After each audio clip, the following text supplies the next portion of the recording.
मगरबी बंगाल में जारी सियासी तशद्दुद को लेकर ममता बनर्जी सवालों के घेरे में हैं। रियासत के बिगड़ते कानून निजाम को लेकर गवर्नर ने मरकजी हुकूमत को एक रिपोर्ट भी दी है।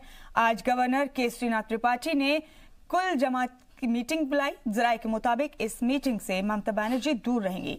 हालांकि ममता का एक नुमाइंदा मीटिंग में शामिल होगा। मगरबी बंगाल में लगातार हो रही सियासी तशद्दुद को लेकर गवर्नर केसरीनाथ त्रिपाठी ने आज कुल जमाती मीटिंग बुलाई है। बंगाल में सियासी तशद्दुद पर मीटिंग, गवर्नर ने बुलाई ऑल पार्टी मीटिंग।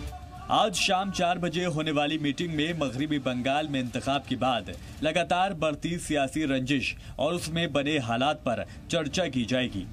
मीटिंग में टीएमसी, बीजेपी, कांग्रेस और लेफ्ट लीडर शामिल होंगे।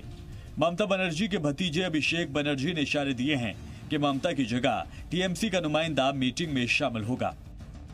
Governor has called that meeting. It is his prerogative. Our representative from our party will go, and that is enough.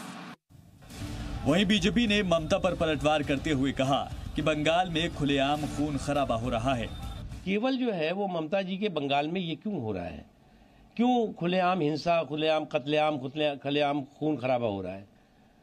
इससे जो है वो ममता जी शर्मिंदा हो रही हैं और साथ साथ बंगाल के लोगों को भी शर्मिंदा कर रही हैं। उधर कांग्रेस ने बीजेपी पर बंगाल में सदर राज नाफिज करने की साजिश का इल्जाम लगाया।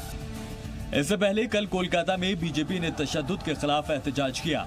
एहतजाजी पुलिस हेडक्वार्टर का घेराव करना चाहते थे, जिसके बाद पुलिस ने बीजेपी कारकुनान पर आंसू गैस के गोले दागे और वाटर कैनन का इस्तेमाल किया। ब्यूरो रिपोर्ट, जी मीडिया।